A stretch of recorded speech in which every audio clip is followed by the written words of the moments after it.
Sunny spells, but also a few showers around tomorrow. Before then, though, we do have a band of rain still making its way across the country. That's because we have a front that's brought some rain to parts of northern UK already, and it's now making its way east-southeastwards across parts of England and Wales, with some heavy bursts in amongst it. Towards the southeast, we're staying drier through this evening and overnight, and here temperatures not dropping a huge amount, so another relatively warm night because of some high humidity. But we do have fresher air coming in behind this front, and so things are going to be turning fresher as we go into tomorrow. First thing tomorrow morning, do watch out for some heavy bursts of rain, particularly across parts of the East Midlands into Lincolnshire and also across some central southern parts of England. There may even be some rumbles of thunder around as well. In the far east, starting bright but rain arriving later, and also plenty of bright fine weather across parts of the southwest, Wales, northern England, Northern Ireland and much of Scotland too, with that front having pushed through already. That being said, there will be a few showers around, particularly towards western parts of Scotland, and as we go through the day tomorrow, we are going to see those showers becoming a bit more widespread, especially across Scotland and Northern Ireland, but even parts of England and Wales could see a few showers at times. The front is going to still be lingering across parts of far eastern England as we go through into tomorrow afternoon, but the rain looks pretty light by the time it reaches here. Still some relatively warm conditions across the far east, mid-20s here, elsewhere a bit fresher because of that fresher air coming in. On Wednesday we can expect some heavy showery rain across Scotland and then plenty of showers elsewhere and a bit of a cool breezy feel to things as well. And then later on in the week I'm looking at a bit of rain arriving as we go through Thursday, and there could be some more rain pushing through on Friday as well as a series of fronts come in from the Atlantic. Bye-bye. A brighter outlook with Box Solar, sponsors of weather on GB News.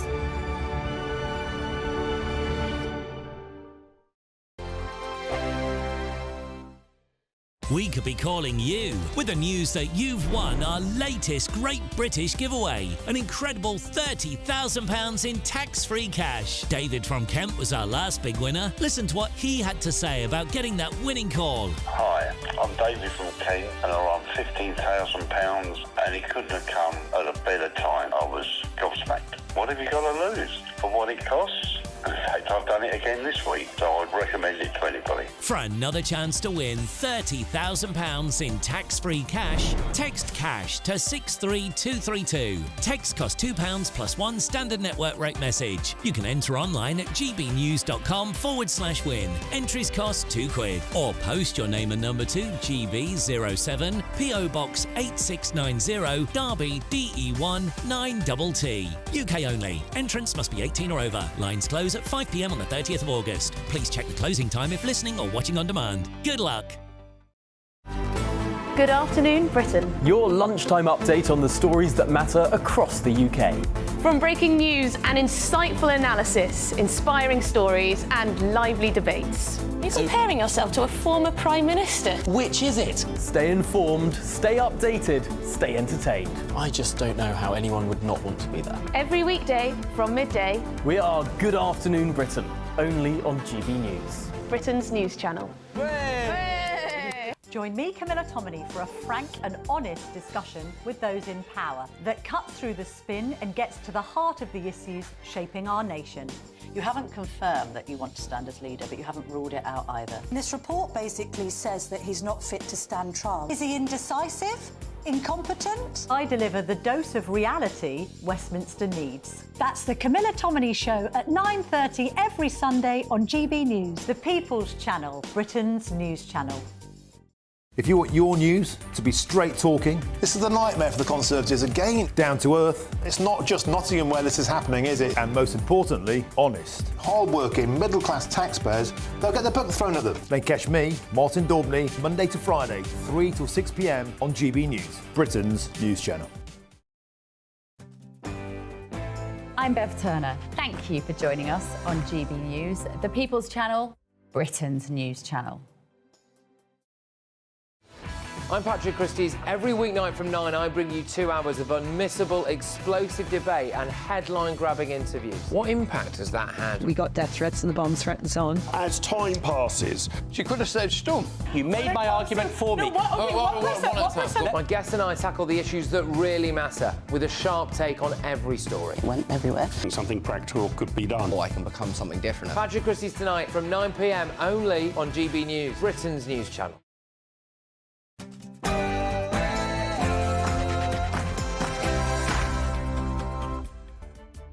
Hello, good evening. It's me, Jacob Rees-Mogg, on State of the Nation. Tonight, riots have continued to unfold across the country and the allegations of two-tier Keir have begun. We will be looking at his response to some of the previous riots in the United Kingdom. Meanwhile, can you guess which left-wing activist predicted just a few weeks ago that a Labour government would turn the UK into a haven of peace and stability?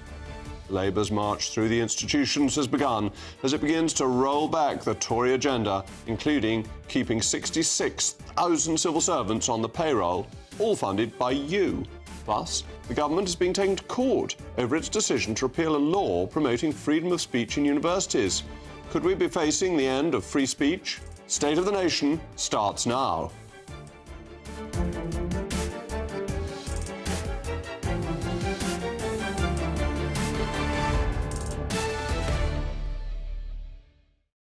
I'll also be joined by my panel, Telegraph columnist Tim Stanley and author and broadcaster Amy Nicole Turner. As always, it's a crucial part of the programme. Let me know your views, mailmog@gbnews.com. But now it's your favourite time of the day, the News Bulletin with Sophia Wensler.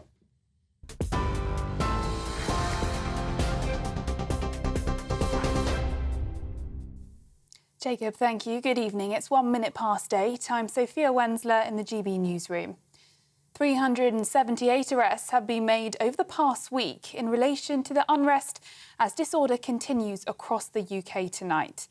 Dozens of people have now appeared in court charged over the ongoing riots.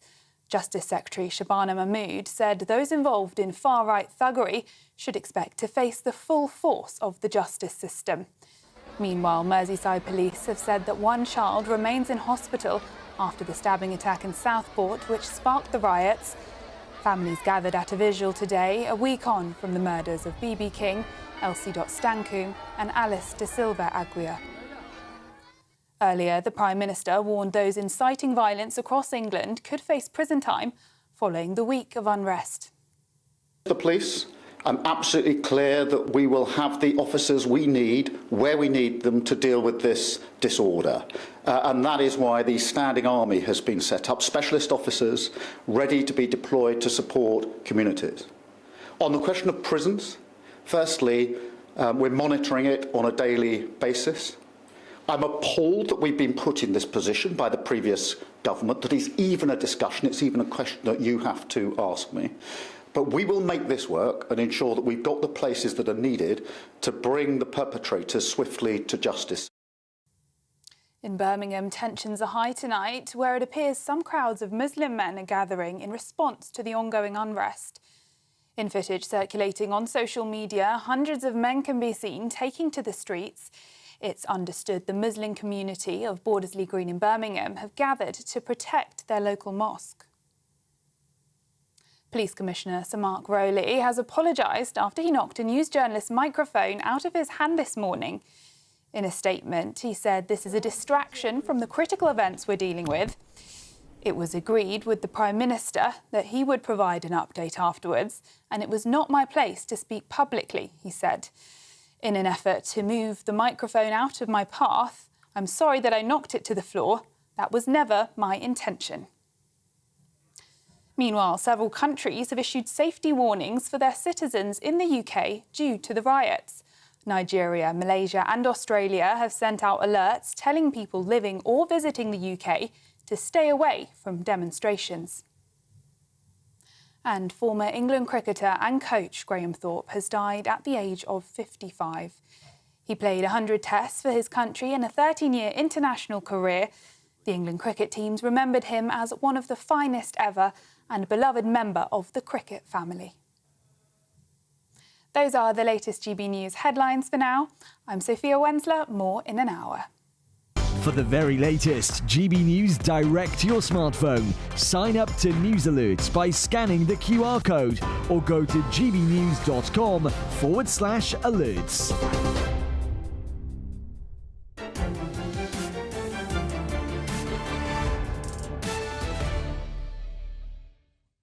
Welcome back to State of the Nation.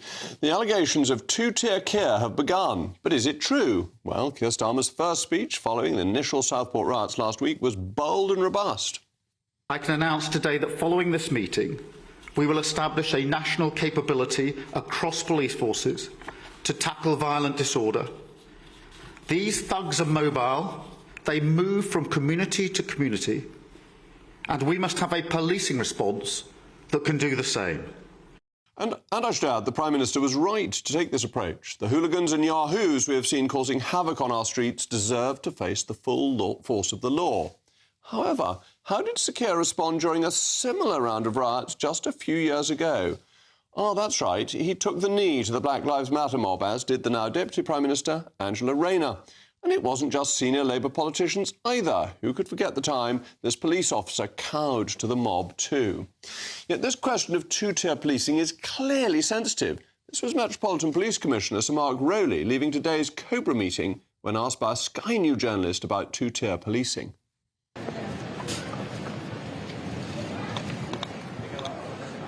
we going to end two-tier policing, sir? Being doorstepped is an experience I had quite a number of times as a minister, going in and out of the Cabinet Office, and I never lost my temper. Indeed, it's unprofessional of Rowley to have done so, and made worse by a dishonest statement by the police's press office, though I'm glad he has subsequently apologised. Obviously, the Commissioner is busy, but civilian policing is about self-control. If senior officers give way to their emotional urges and allow the red mist to descend, how can a constable be expected to retain his sang-froid when dealing with a yob? Rowley, as with other public figures, must be held to account and explain why there is not two-tier policing.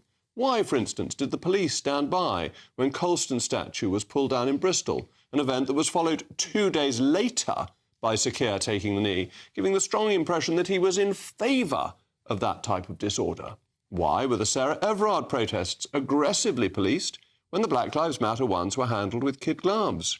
Why is shouting at Muslims dealt with effectively when shouting similar abuse at Jewish people has been ignored?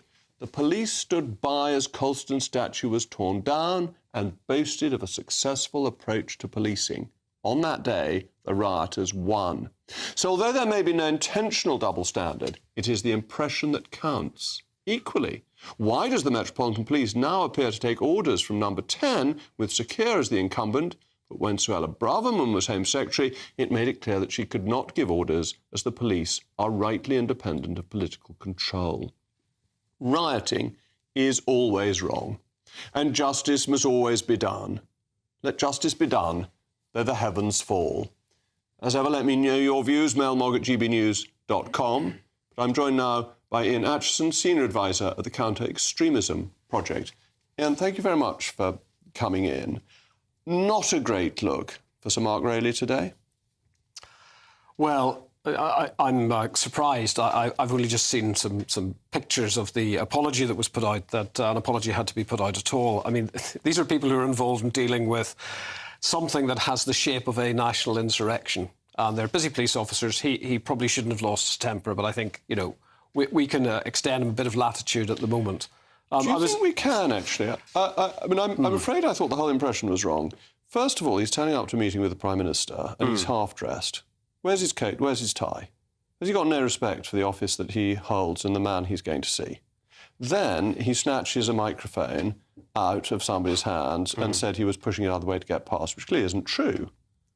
He clearly pulled it out. I just think it's deeply unimpressive. I don't share the depth of feeling that you obviously have about this lack of respect and so on. I want the police to be seen to get on the front foot here. And, you know, it has to be calm, doesn't it? And measured and deliberative. There does. We don't want an angry little man as our commissioner. Well, there does. And you have that opinion. I have a different opinion of Mark Rowley.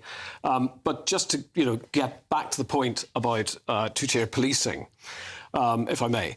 Yeah, I think that, you know, what you've said about the perception that exists that, let's be absolutely clear about this, that there are differing policing approaches to minority disorder than there has been to the disorder that we've seen, the absolutely vile aggression that we've seen and the destruction of property and so on, deserves to be talked about. It shouldn't be pushed away or dismissed.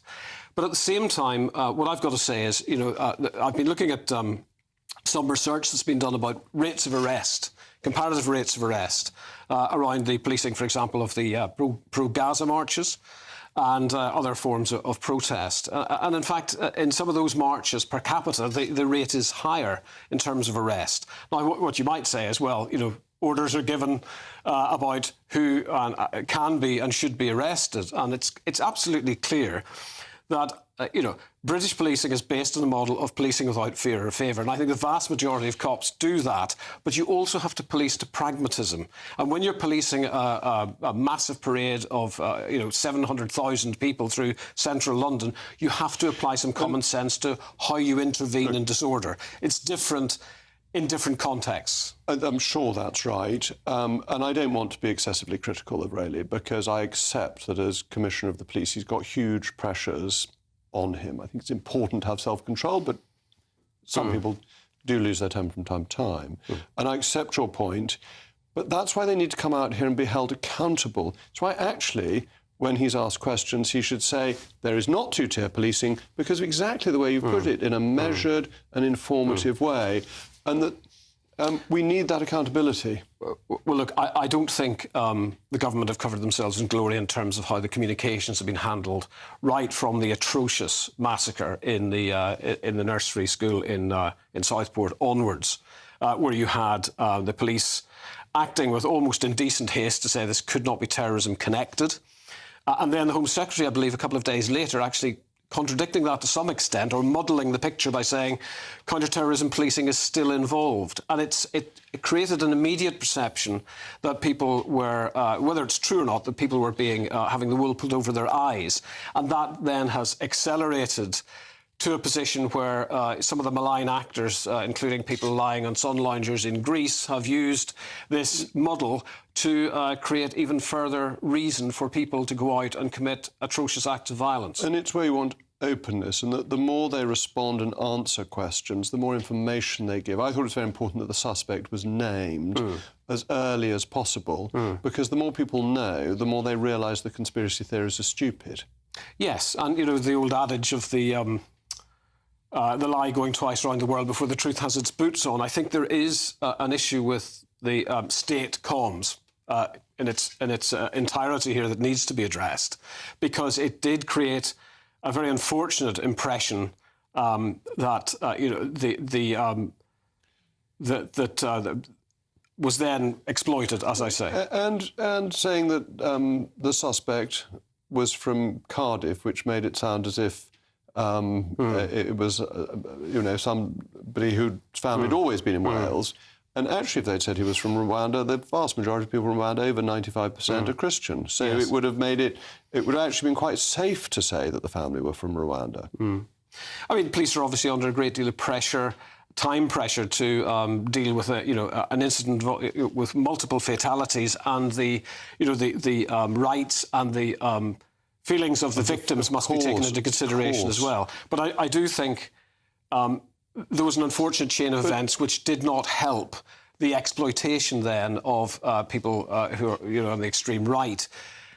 But in the end, just to make this point crystal clear, the responsibility for the disorder that we saw on the streets remains with the people who are committing acts of savage aggression. And there's no political ideology to trying to loot a vape shop or burn a library or try to incinerate human beings in a hotel. We've got to separate any considerations like that from what needs to be done now, and that is a decisive set of steps by the state to take back control. Absolutely, and we've got 4,000 police and a standing army who are going to do that, apparently. Yes, I did think that was a rather curious way of describing the reserve capability that exists in the country. I mean, mutual aid, as far as I understand it, and I was only ever a lowly volunteer police officer, so perhaps I've misunderstood the sophistication here, but mutual aid is normally what you would see forces supplying to each other, either to deal with an incident that has just happened, a large-scale disorder, for example, or to anticipate it and try to halt it. I was similarly confused about the Prime Minister announcing this new national capability to go after far-right extremists. We want far-right extremists put behind bars. That was part of my career, and I'm all for it. But that has already and always been the job of the Domestic Security Service, MI5, and the National Police Chiefs Council have got a capability for strategic intelligence analysis and deployment already, so it felt a little bit reheated to me. Do you think that there is a real strategy to tackle this, or we're just hoping for a bit of rain to come, the weather to cool down, and for it to end a natural way? I have to say, I'd like that to be true. I'm a little bit pessimistic that we can put this genie back inside the bottle. We've got an immediate tactical challenge here. And incidentally, just to talk a little bit about tactics, one of the things that we saw, I mean, we talk about two-tier policing. In some cases, there was virtually no tier policing. There were frontline cops who were overwhelmed, who were subject, as in the case of Rotherham, to savage attacks by individuals who were able to go right up to them and throw masonry on them and really try to hurt them. It is a wonder that police officers haven't been seriously hurt. Those tactics seem completely out of sync with the level of aggression that the officers were facing. Now, in Northern Ireland, you probably tell from my accent that I come from Northern Ireland. The Police Service of Northern Ireland have developed tactics that involve water cannon and, where it's necessary, an extremist, something called attenuated energy projectiles, which are plastic baton rounds, in order to create distance between the rioters and the police, to take control and to reduce the number of injuries. These are just the sort of thing we've never wanted to see on mainland UK. Those were dealing with a terrorist organisation that's willing to kill the police. Well, no, let's be fair. These were dealing with rioters. OK, but it was in a context of the troubles. I would argue that we're facing a situation with police officers now where the injuries are happening at such a rate and the level of aggression is so high. We really do need to revisit that, because we've got a finite amount of cops out there. If they're getting injured, there's no way to replace them, and we really need every police officer we can get. There are many more questions I'd like to go through, including how well it's organised and whether it's happening by design or whether it's just emerging. But sadly, Ian, we are out of time. But thank you very much. We will be introducing new competition in a moment. The world's worst prediction made by former BBC journalists who have since turned into left-wing activists. You'll be bating your breath to hear it.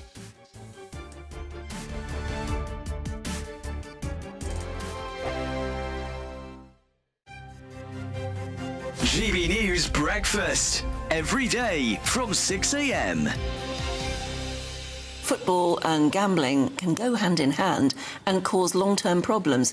New figures show that young adults aged between 16 and 24 who have bet over the last year are more likely to report mental health issues compared to those in older age groups. And joining us now to discuss this is Matt Burgess, who is a former gambling addict and now helps those to deal with their own gambling issues. Yeah, look, I think gambling is one of those things that is so accessible now.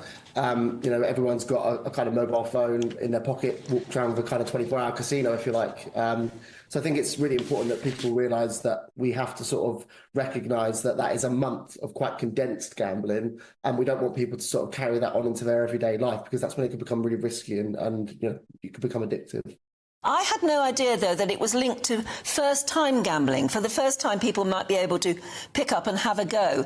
And then it doesn't end there. It goes on, because by then you've got the bug. Is that how it works? You've got to remember, for things like the Euros, the World Cup, so you get a lot more people watching football and therefore potentially betting on football. May I ask you about how severe your own gambling addiction got? Well, look, I think there was a couple of touch points for me where I realised that things were getting out of hand. There were some times at university where, I kind of thought, I'm definitely doing this a bit too much, but, kind of thought maybe it would move on once I left, but it didn't. It did follow me. And then, I got to points where I was at my worst gambling 16, 17 hours a day.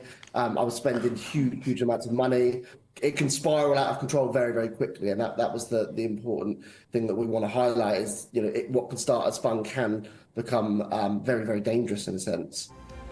GB News, the People's Channel.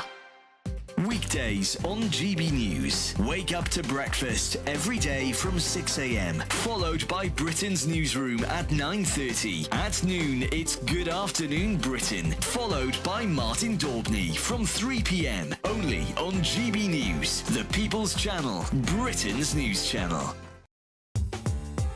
I'm Christopher Hope. From pop stars to politicians, I'll interview anybody in a pub who's got a political opinion. Join me every Friday on Spotify, Apple Podcasts, YouTube or gbnews.com, or wherever you get your podcasts. This is GB News, the People's Channel. Join me, Nana Akwe, for an informative, interactive news programme with a difference. It's fun. It's true. You're not wrong. No one will be cancelled. Lovely. Join me from 3 p.m. every weekend, only on GB News, Britain's news channel.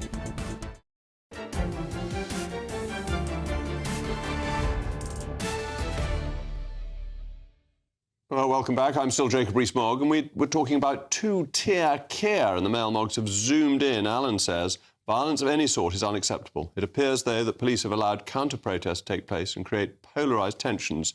The MSN, that means mainstream media, has also been complicit, as it calls the protest anti-immigrant, when anti-immigration would be more accurate. I always think MSM stands for Midsummer Murders. That's why I had to read it out, in case my viewers are as ill-informed as I am. Brian says, Mark Rowley lashing out because he's not happy. Is he far right? Well, heaven knows. Malcolm, two-tiered policing. The Met Commissioner seems to have made it three-tiered policing. Well, continuing our discussion about the chaos on Britain's streets, it was pointed out by a certain columnist in today's Daily Telegraph that former BBC journalist and resurrected left-wing activist Andrew Marr made one of the worst predictions in history just a few weeks ago. You look at the chaos going on the continent, particularly in France. You look at the chaos likely ahead in the United States. And suddenly, for once, for the first time in many of our lives, actually Britain looks like a little haven of peace and stability. And that in itself is going to draw money into this country. Well, I've always thought of it as a haven, a jewel set in a silver sea and all of that. But as Tim Stanley said this morning, Sir Keir's honeymoon could already be over. I'm joined now by my fine panel, Telegraph columnist Tim Stanley and author and broadcaster Amy Nicole Turner.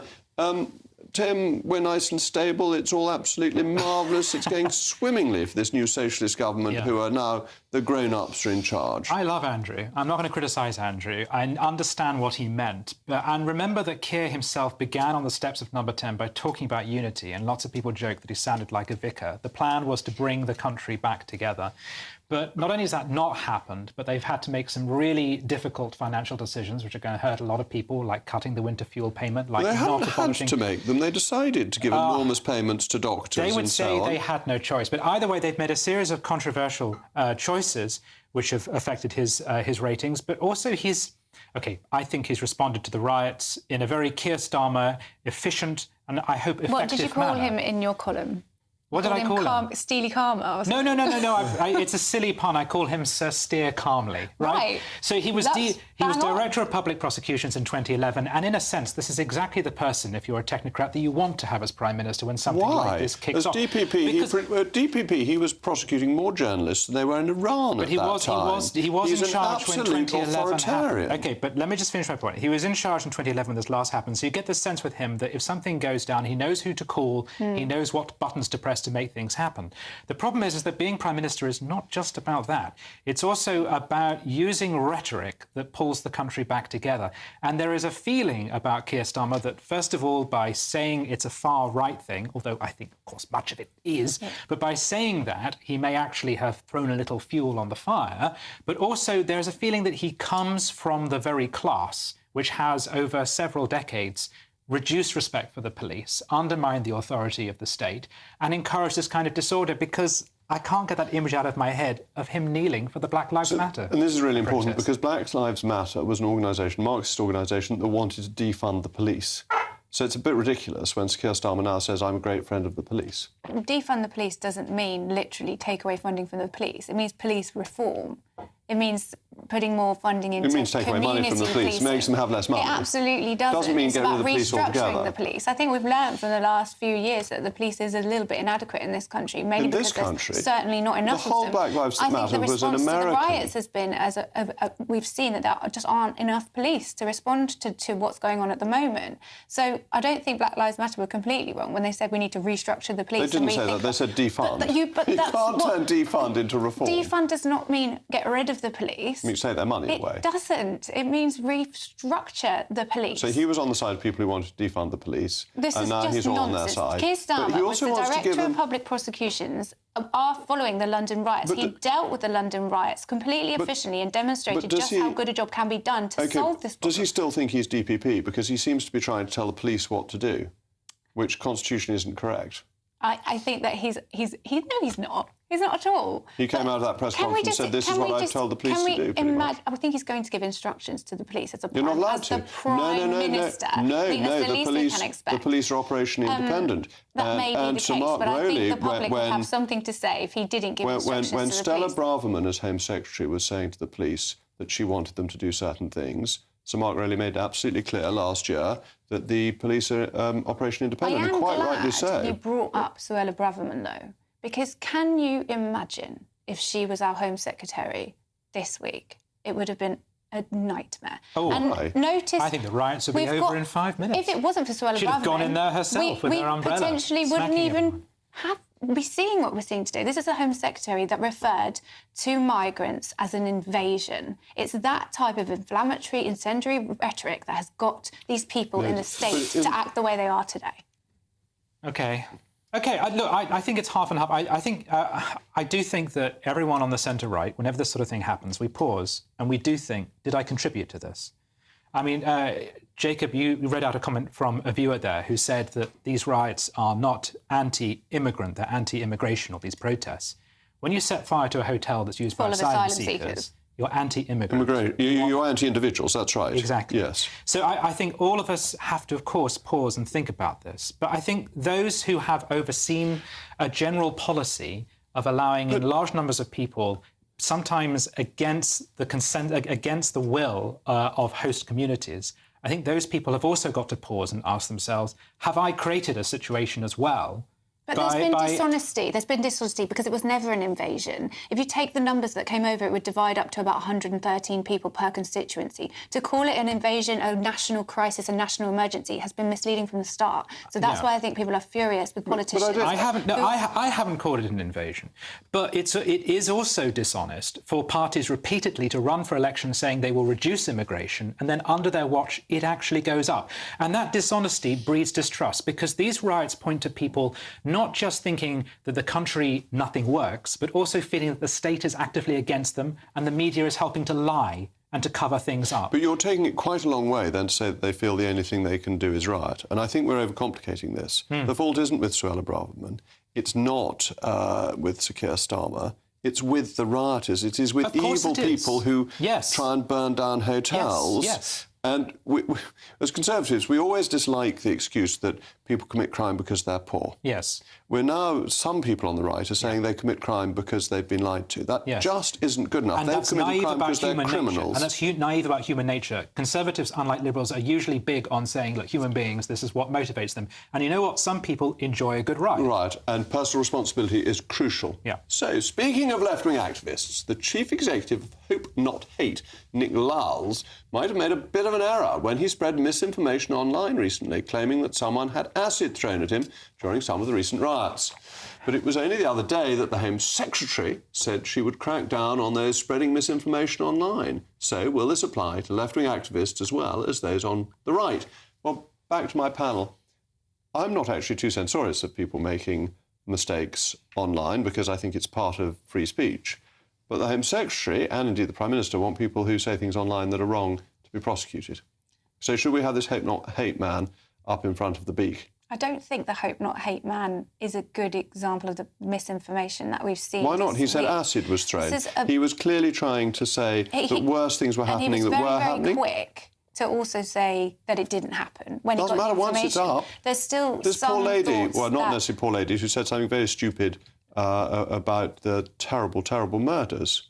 You know, she said she made a mistake, but didn't stop this getting around the world first and perhaps contributing to the disorder. But when we think about the things that have happened to Muslim women over the past few days, and mosques have been set fire to, and people have been stopped in their cars, asked if they're white or not, whether they can pass in their cars. Libraries have been burnt down.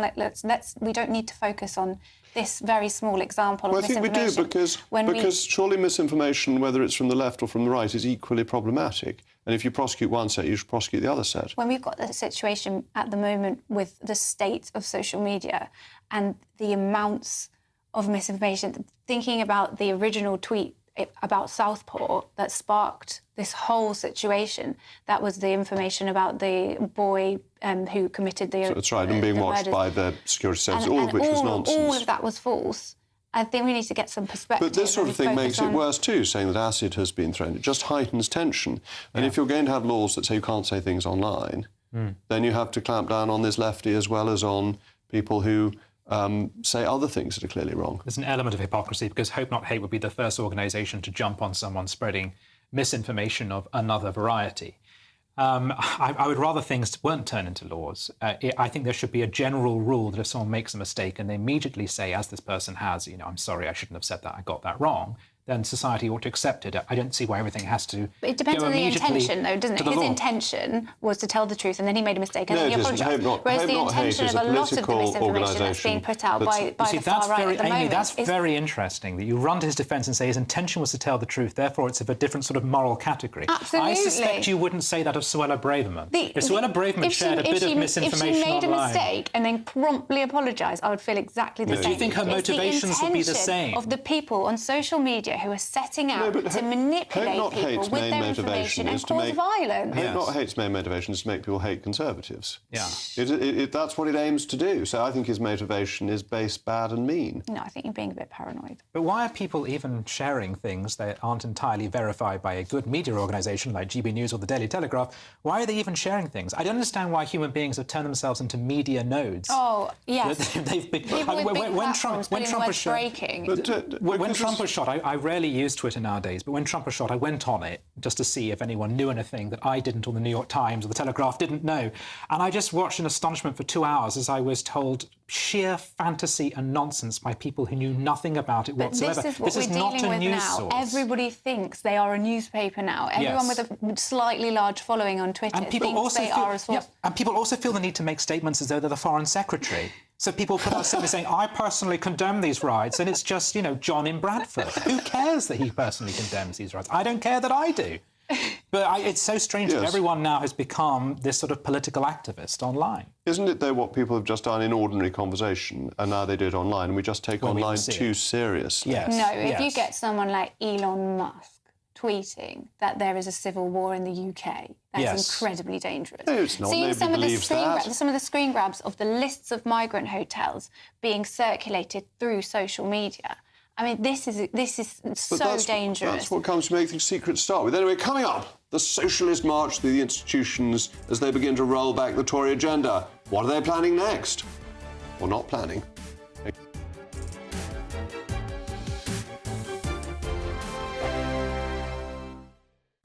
Hello, good evening. Here's your GB News weather update brought to you by the Met Office. There will be some sunny spells, but also a few showers around tomorrow. Before then, though, we do have a band of rain still making its way across the country. That's because we have a front that's brought some rain to parts of northern UK already, and it's now making its way east-southeastwards across parts of England and Wales, with some heavy bursts in amongst it. Towards the southeast, we're staying drier through this evening and overnight, and here temperatures not dropping a huge amount, so another relatively warm night because of some high humidity. But we do have fresher air coming in behind this front, and so things are going to be turning fresher as we go into tomorrow.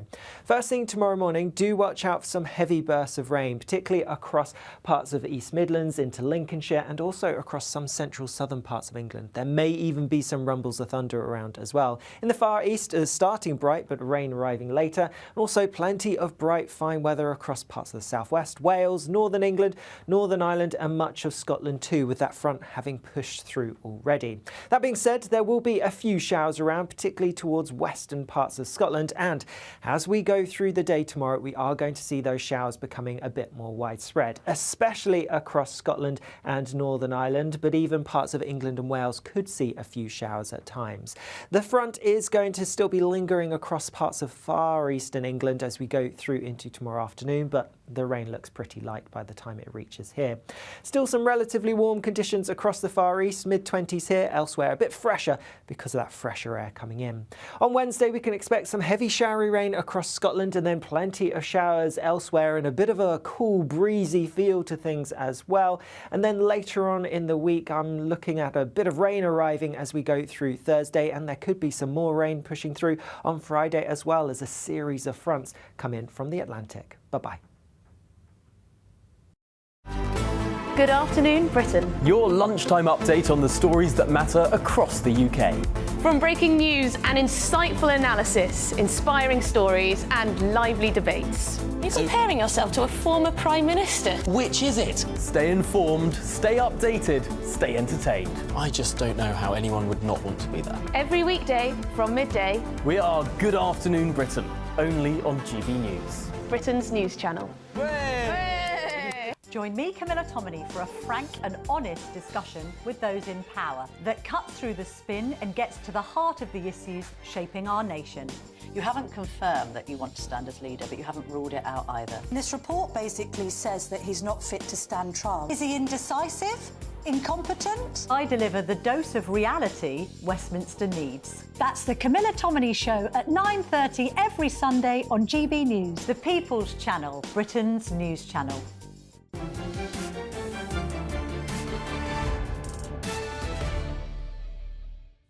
Welcome back. We were talking about the end of Starmer's honeymoon and lefties getting things wrong. And Graham says, when you label your own voters in Labour strongholds far right and small-minded, your time in office is limited. Jenny says, there's never any excuse for violence. And I agree, Jacob, we don't like it when the left make excuses for riots. So we shouldn't do the same. Jenny, you are absolutely spot on. We should be consistent. And Neil says, Neil, brilliant point. According to Amy, there was no Norman invasion in 1066 because if you divide the number of William's forces by the number of constituencies, it's fewer than 100 each. Very Fantastic. good. Very Amy likes that point too. Hats off. Labour has dispensed with previous Tory plans to cut 66,000 civil service jobs. When I was there with Boris, it was 91,000, but they cut it back. The number of civil servants has risen dramatically in recent years, with every possible excuse used to justify the increase. Mr Hunt's plan to reduce it was lower than mine, as I've said, and would have freed up billions of pounds of savings. Starmer's plans to halt these cuts have been criticised for prioritising Whitehall over the taxpayer. Well, my panel is still here. Amy, surely even you would like fewer civil servants that you have to pay for out of your hard-earned tax money. Well, I'm sure everyone would agree with that, but unfortunately it's a little bit misleading to say it would save the taxpayer money, because every time civil service jobs get axed, they get replaced with more expensive contractors who generally cost 4 to 5 times more. So in the last few years, billions have been spent on these replacements to fill in for civil service jobs, which were cut, but actually needed. But this is right, because we had a plan, and this plan when I was Minister for Government Efficiency, Boris was Prime Minister, he was very strongly behind it, to reduce civil service by 91,000, to remove people who were doing things we didn't need to do, to wind things down, and to make departments more efficient. It was not going to be replaced by consultants, because the whole consultancy thing was being controlled as well. OK, but the evidence says that they are generally replaced with consultants. It doesn't. I don't know where you've got that evidence from. There is billions of pounds that have been spent on consultancy fees. Now, I think it would be easier. I think it would be easier to understand, because we keep having these conversations about these useless non-jobs, but nobody ever really talks about what the non-jobs are and why they're so useless. So it's hard to consider these arguments about efficiency when it's so vague about what jobs we're actually talking about. And I read that a lot of the jobs are to do with the amount of jobs that have had to come out of leaving the European Union. But you've got enormous numbers of jobs in PR across Whitehall, every department having hundreds sometimes of press officers, wondering what on earth they're doing, the DI people that you've got employed. But we need to see more examples and actual stories of jobs that we can kind of see and materialise, because it's hard to have this argument about these useless non-jobs when we never say exactly what they are. Yeah. Well, first of all, I mean, Jacob, as you said earlier, it's about choices. And Jeremy Hunt's plan, although the Labour, if they were here, would say he never properly spelt out how he would do it, but Jeremy Hunt's plan was estimated to save, I believe, about £1 billion. So given that the supposed shortfall in expenditure is about 22 billion, that's a very good start towards doing that. But Labour's not chosen to do that. Now, the civil service numbers have gone up because of specific things that happened under the Tories, by the way, that necessitated hiring more people. Amy is right, leaving the EU, but also COVID. But these were one-off things.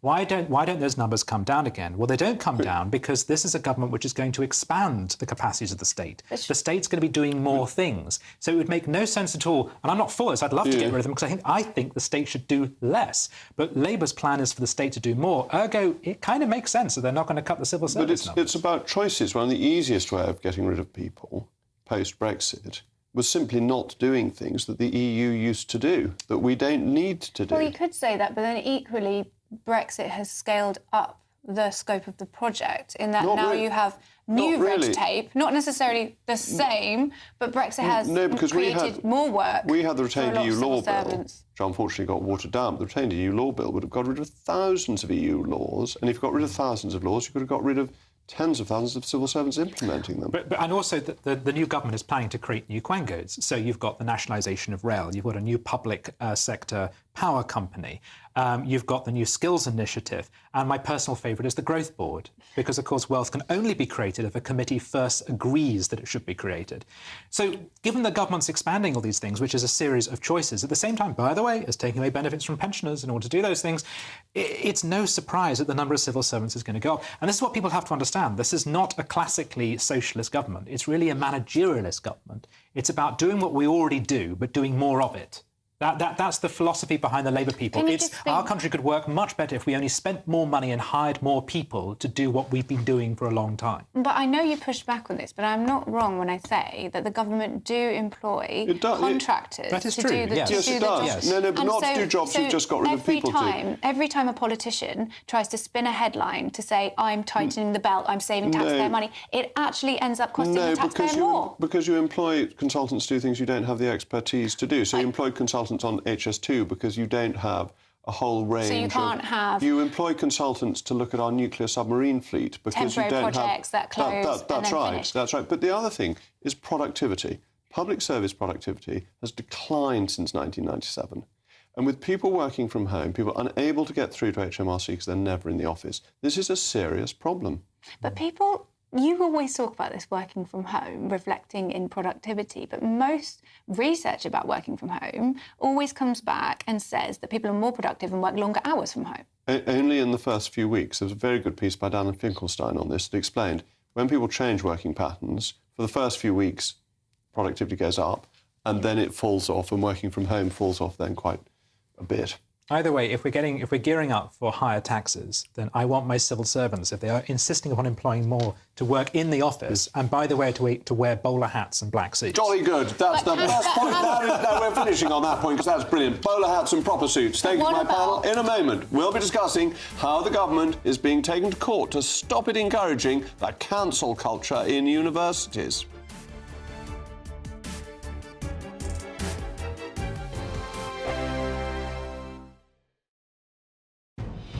Good afternoon, Britain. Weekdays from midday.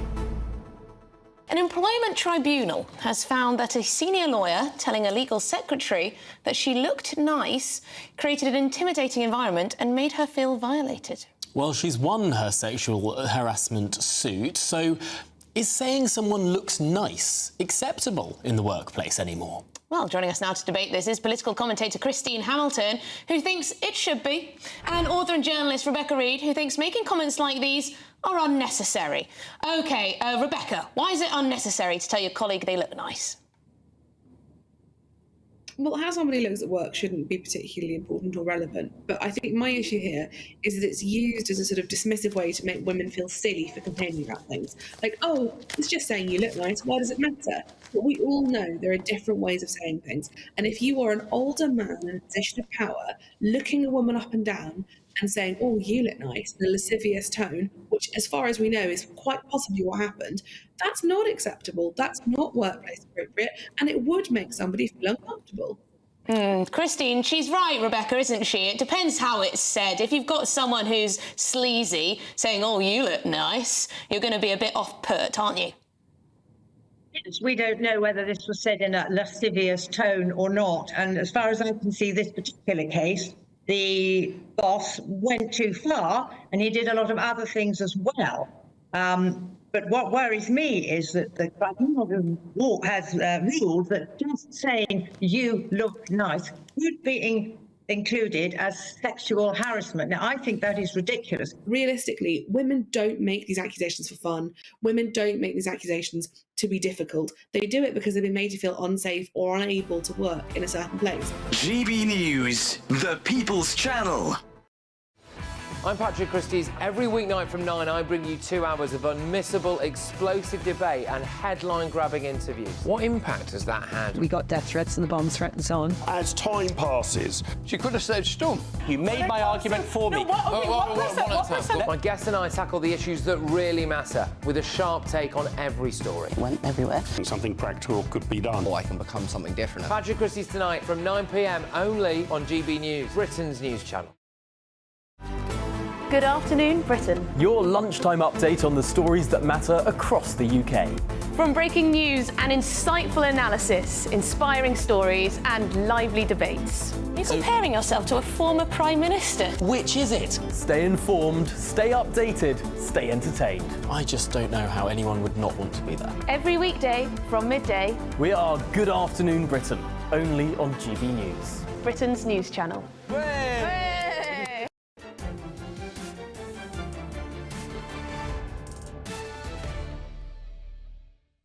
Welcome back. The Free Speech Union is to sue the government over the Education Secretary's decision to halt a law protecting academics and students against cancel culture just days before the law was going to come into force. Bridget Phillipson claims that the law would have encouraged hate speech on campuses, putting students from minority groups at risk. Just 1 month into the government, Labour has already appeared to be sending a signal that it doesn't hold free speech as an important right. It's easier for governments to use disorder and riots as an excuse to crack down on civil liberties, which is why backbenchers have warned against a proposed definition of Islamophobia that could stifle free speech. Well, I'm joined now by the director of the Free Speech Union, Toby Young. Toby, thank you very much for coming in. So you're making the lawyers rich again? Well, judicial review is very expensive. And when I saw the estimate from the lawyers of how much it could cost, that was pretty sobering. But I think that someone has to challenge the government, particularly over this issue of free speech. This is really the first salvo the government has fired in what I think will be a war against free speech. So unless we put a marker down now, they'll just have a free hand to ride roughshod over one of our most precious values. And on a technical point, this Act has passed through Parliament. What bit of it are they stopping? So various clauses which established a complaints scheme which would be overseen by the Office for Students, as well as a new statutory tort which would have enabled students, faculty members, visiting speakers who thought that a university in England had breached their right to free speech, they could sue them in the county court under this new statutory tort. So essentially the enforcement mechanisms, the complaint scheme and the statutory tort, which were due to come into force on August 1st, were paused by Bridget Phillipson. And we think that's an abuse of executive power. The Act was passed by both Houses of Parliament. It enjoyed cross-party support. It was in the Conservative manifesto in 2019. We think this is an unlawful use of executive power. And so it's the ministerial commencement that has been suspended? Yes. OK. What practical difference is... not quite suspended. It had already been commenced. So the clauses had been activated by the previous Education Secretary, but she essentially reversed... She overturned the commencement. She overturned the commencement. Your legal action is very interesting, actually. And you may have... Well, we'll see. But is Bridget Phillipson right that this could lead to people being abused at universities, of hate speech being protected, of nasty things happening, and that actually the cure in the Act is worse than the problem? No, that is just straightforwardly false. So the new Act didn't really create more robust protections for academic freedom and free speech on English university campuses than were already in force since 1986, since the Education No. 2 Act 1986.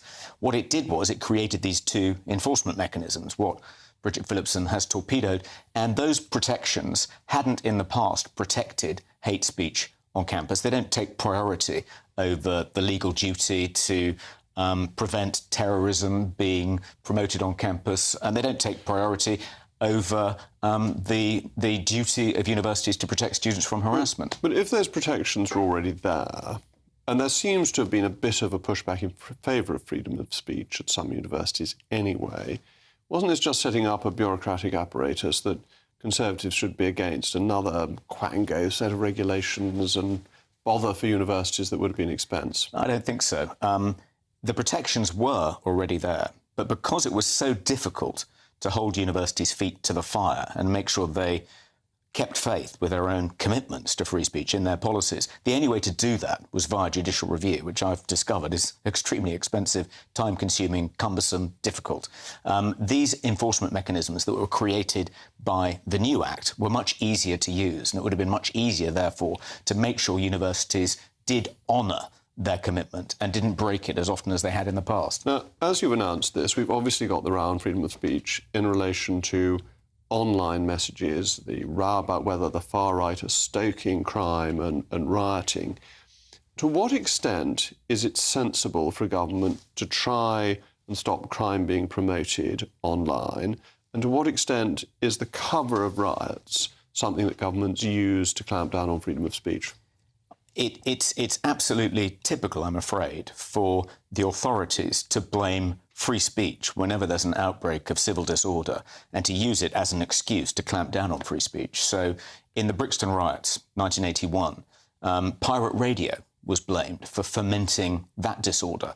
In the riots in 2011, BlackBerry Messenger was blamed. And I think that actually, if you allow people to speak freely, if you don't restrict what they can say about episodes like the one that happened in Southport last week, you're much less likely to see outbreaks of this kind of disorder than if you try and suppress conversation and discussion about it online. But people are saying that online platforms are allowing far-right groups to arrange for trainloads of people to go to towns and cities to riot.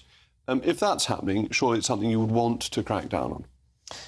I'm not sure that is happening, Jacob. I'm not sure I believe that. I'm not sure that actually the instigators of the disorder are from outside of the area. The authorities always say that. Community leaders always say that. There's a huge reluctance to acknowledge that the problem is local, is indigenous to the area where it's happening. They always blame outside agitators. I'm not sure that there's much in that. It's happened in so many different places that it seems unlikely that people from all over the country have decided to go on a sort of Cook's tour of the country to riot. Yeah, I mean, it's convenient, I think, for the current government to blame far-right agitators on what's been happening. No doubt that they've played a role, but it's much bigger than that. So where do you think free speech actually stops problems?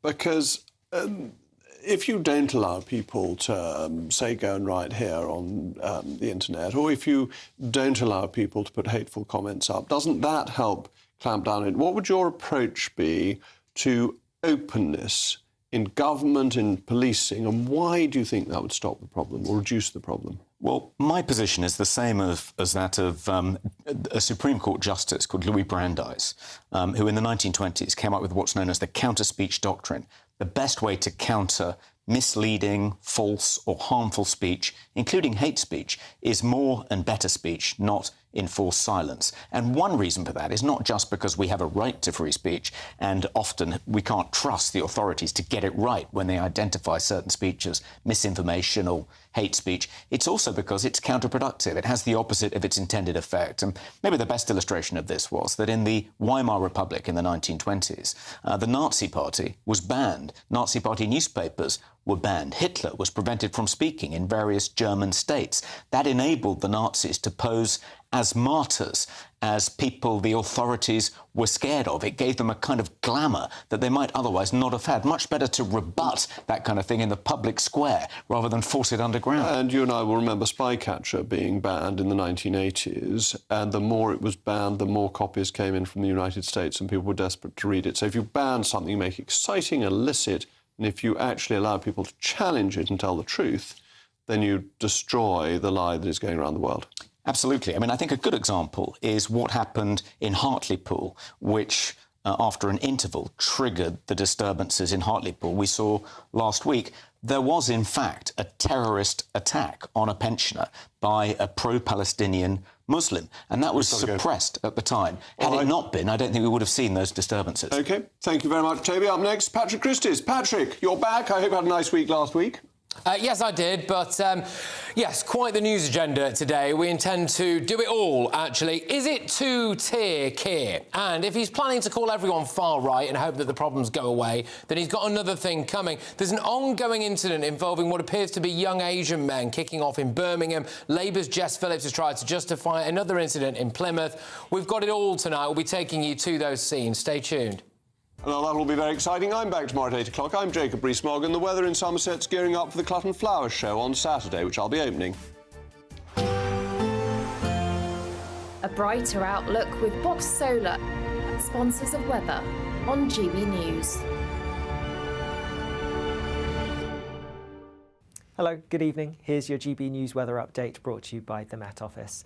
There will be some sunny spells, but also a few showers around tomorrow. Before then, though, we do have a band of rain still making its way across the country. That's because we have a front that's brought some rain to parts of northern UK already, and it's now making its way east-southeastwards across parts of England and Wales, with some heavy bursts in amongst it.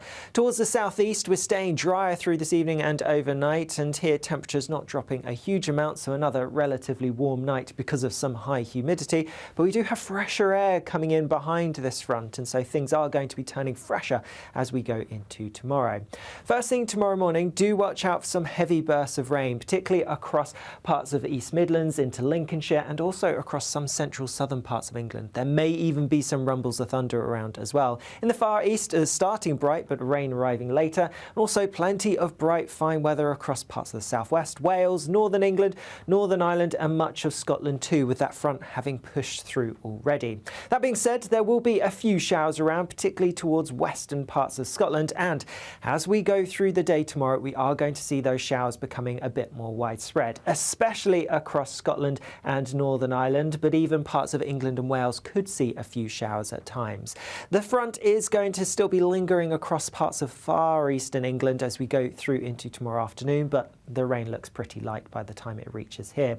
Still some relatively warm conditions across the Far East, mid-20s here, elsewhere a bit fresher because of that fresher air coming in. On Wednesday we can expect some heavy showery rain across Scotland and then plenty of showers elsewhere and a bit of a cool breezy feel to things as well. And then later on in the week I'm looking at a bit of rain arriving as we go through Thursday, and there could be some more rain pushing through on Friday as well as a series of fronts come in from the Atlantic. Bye-bye. Looks like things are heating up. Boxed Boilers, sponsors of weather on GB News.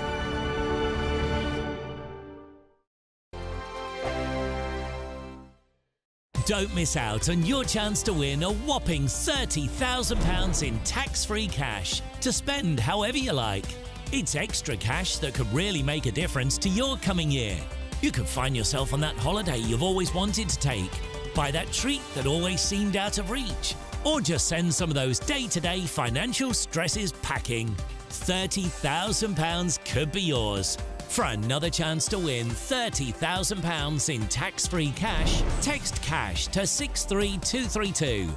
Text costs £2 plus one standard network rate message. You can enter online at gbnews.com/win. Entries cost £2. Or post your name and number to GB07, PO Box 8690, Derby DE1 9TT. UK only. Entrance must be 18 or over. Lines close at 5 p.m. on the 30th of August. Please check the closing time if listening or watching on demand. Good luck. Good Afternoon Britain. Your lunchtime update on the stories that matter across the UK. From breaking news and insightful analysis, inspiring stories and lively debates. You're comparing yourself to a former Prime Minister. Which is it? Stay informed, stay updated, stay entertained. I just don't know how anyone would not want to be there. Every weekday from midday. We are Good Afternoon Britain, only on GB News. Britain's news channel. I'm Arlene Foster on GB News, Britain's news channel.